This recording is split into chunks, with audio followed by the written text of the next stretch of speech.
52 वर्ष की आयु में मैंने यही महसूस किया कि जीवन बहुत सारे सुनहरे अवसरों से भरपूर है। साथ ही साथ मैंने प्यार और प्रकाश की शक्ति को भी महसूस किया। थोड़े समय से मैं अनुभव कर रहा था कि मैं जिससे भी मिलता हूं वो कुछ ना कुछ खोज रहा है, ठीक वैसे ही जैसे कि मैं कुछ विशेष, शायद खुशी, संतोष, मन की शांति। 10 मास पूर्व मेरी मुलाकात लंदन में एक महान आदरणीय योगी से हुई। तब से एक लंबी तलाश के पश्चात मेरा जीवन एक दरिया के समान धीरे धीरे विशाल सागर की ओर बहने लगा। इस मुलाकात के थोड़े समय बाद ही माउंट आबू राजस्थान से मुझे पीस ऑफ माइंड कॉन्फ्रेंस के लिए निमंत्रण मिला, जो कि प्रजापिता ब्रह्मा कुमारी ईश्वरी विश्वविद्यालय का अंतर्राष्ट्रीय मुख्यालय है। इसे प्यार से मधुबन भी कहा जाता है। भारत यात्रा की मेरी बरसों की इच्छा थी और ये था मेरे लिए समय का बुलावा। उस महान योगी ने मुझे 2 प्रश्नों पर गहराई से विचार करने को कहा था। मैं कौन? परमात्मा कौन? मेरे दिल की गहराई से बार बार यही आवाज आ रही थी कि इस यात्रा में मेरे प्रश्नों का समाधान अवश्य ही मिल जाएगा। उतना भी बड़ा। खैर, हम संक्षिप्त इतिहास से अवगत कराया गया। 1936 में 60 वर्ष की उम्र में ब्रह्मा बाबा के द्वारा माताओं बहनों के छोटे से संगठन को लेकर इस ईश्वरी विश्वविद्यालय की शुरुआत की गई। उस परम शक्ति द्वारा कई दिव्य साक्षात्कार कराए गए, जिन्हें परमात्मा, शिव, अल्लाह आदि कई नामों से जाना जाता है। उन्होंने स्वयं को गुरु नहीं बल्कि परमात्मा का माध्यम माना। ब्रह्मा बाबा पहले एक सुप्रसिद्ध रईस और हीरों के भारतीय व्यापारी थे। इन्होंने माताओं और बहनों को संस्था के संचालन का संपूर्ण कार्यभार देकर उन्हें सम्मानित कर शक्तिशाली बनाया। इन्होंने 93 वर्ष की आयु में अपने भौतिक शरीर को त्याग कर संपूर्णता को प्राप्त किया।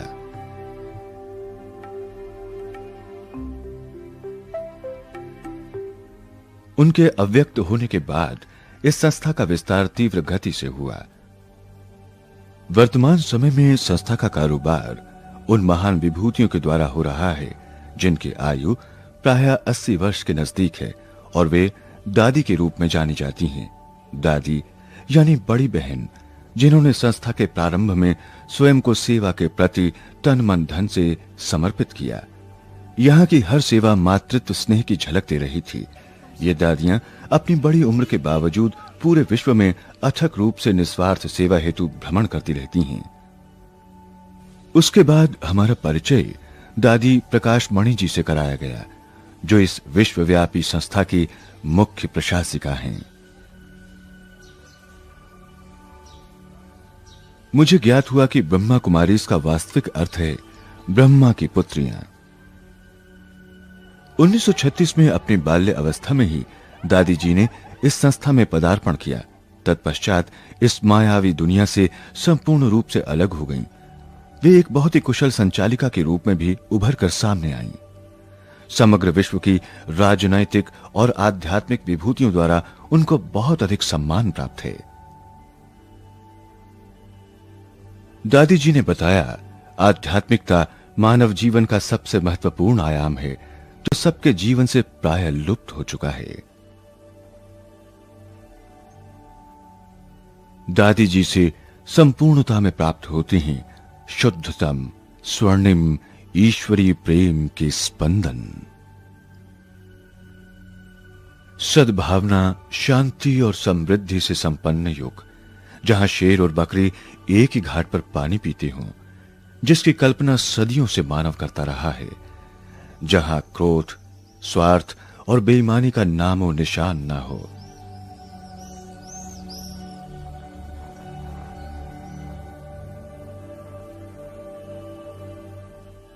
आध्यात्मिक सशक्तिकरण द्वारा ही मानवता का पुनरुत्थान संभव है।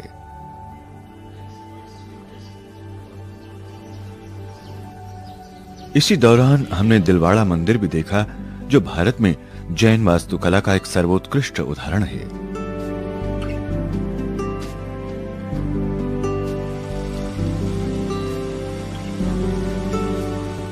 परिसर विहार के अंतर्गत ये देखकर मुझे बहुत आश्चर्य हुआ कि अत्यंत दुर्गम स्थान पर स्थित होते हुए भी यहाँ उच्च तकनीकी के साधन प्रचुर मात्रा में उपलब्ध हैं। यहाँ पर भोजन पकाने, पानी गर्म करने के लिए सौर ऊर्जा का प्रयोग किया जाता है। साथ ही साथ टेलीफोन एक्सचेंज, कंप्यूटर और आपातकालीन प्रकाश व्यवस्था के लिए भी विद्युत उत्पादन सौर ऊर्जा से ही होता है। मैंने इस बात पर भी गौर किया कि यहाँ पर भोजन भी परमात्मा की याद में ही रहकर बनाया जाता है, जहाँ शुद्ध रूप से शाकाहारी भोजन की व्यवस्था है।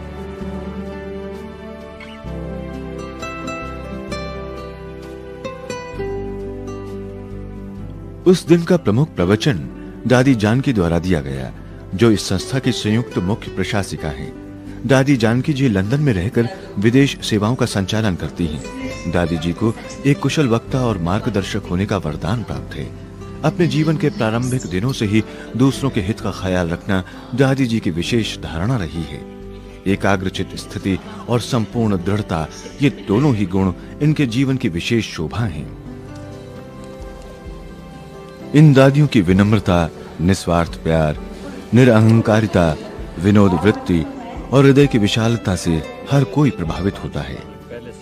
उनका अपना कुछ न होते हुए भी वो संसार को सब कुछ दे रही हैं। ये दादियां अपने कार्य चेहरे पर शिकन लाए बिना अथक रूप से करने के लिए विख्यात हैं। शायद ही ऐसा कोई प्रसंग होगा जब दादियों से भेंट के दौरान टोडी अर्थात प्यार से निर्मित प्रसाद न प्राप्त हुआ हो। सिर्फ शरीर ही नहीं, मन एवं बुद्धि को भी रूहानी स्थिरता मिलती है। दृष्टि दो व्यक्तियों के बीच सरल वार्तालाप का माध्यम है, जिसके द्वारा दूसरी आत्मा के अंतर जगत को गहराई से देखा जा सकता है। हर एक रूहानी हस्ती में छुपी पवित्रता और प्रकाश की शक्ति और उसके सद्गुणों का दर्शन भी किया जा सकता है।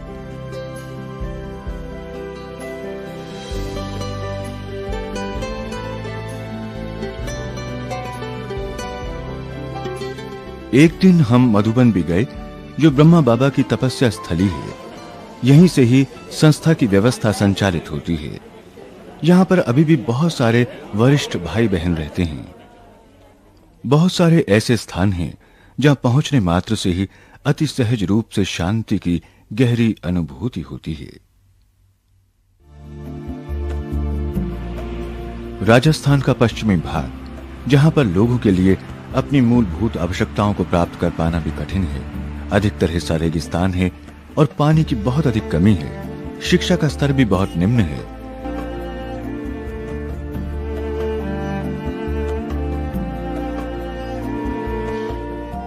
सात दिन कैसे गुजर गए हमें पता ही नहीं चला। बहुत जल्दी ही हमारे आखिरी पड़ाव का समय भी नजदीक आ गया। जब हम माउंट आबू की तलहटी में स्थित मधुबन के तीसरे नवनिर्मित परिसर शांतिवन के लिए रवाना हुए। इसका निर्माण कार्य 1995 में शुरू हुआ और मात्र 2 वर्षों की अल्प अवधि में ही इसे पूरा कर लिया गया, जो भारत और विश्व के बहुत से स्थानों के लिए अविश्वसनीय सा लगने वाला कार्य है।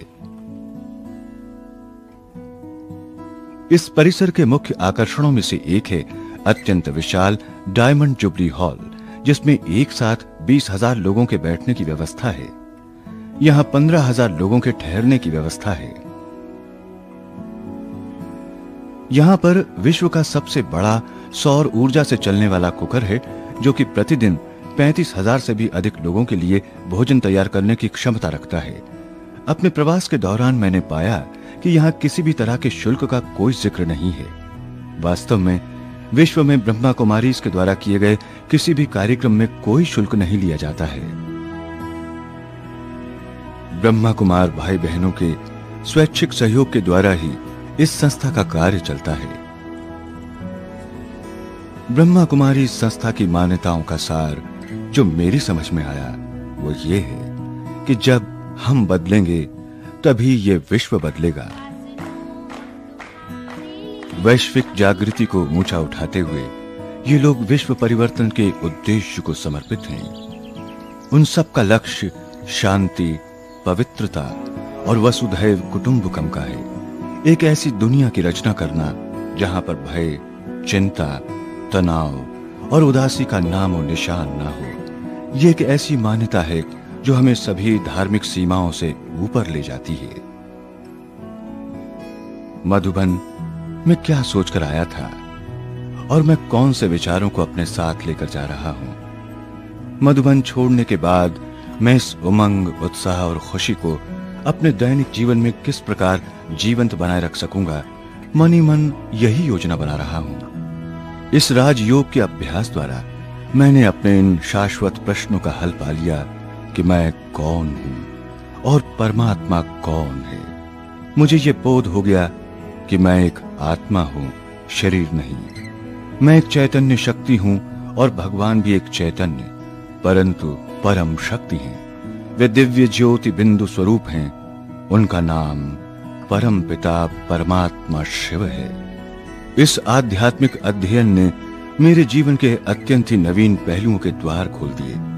सादगी से सुखी और संतोषपूर्ण जीवन जीने का परम ज्ञान भी मुझे प्राप्त हुआ। अब मुझे निरंतर वर्तमान में जीने का आश्चर्यजनक और सुंदर अनुभव हो रहा है।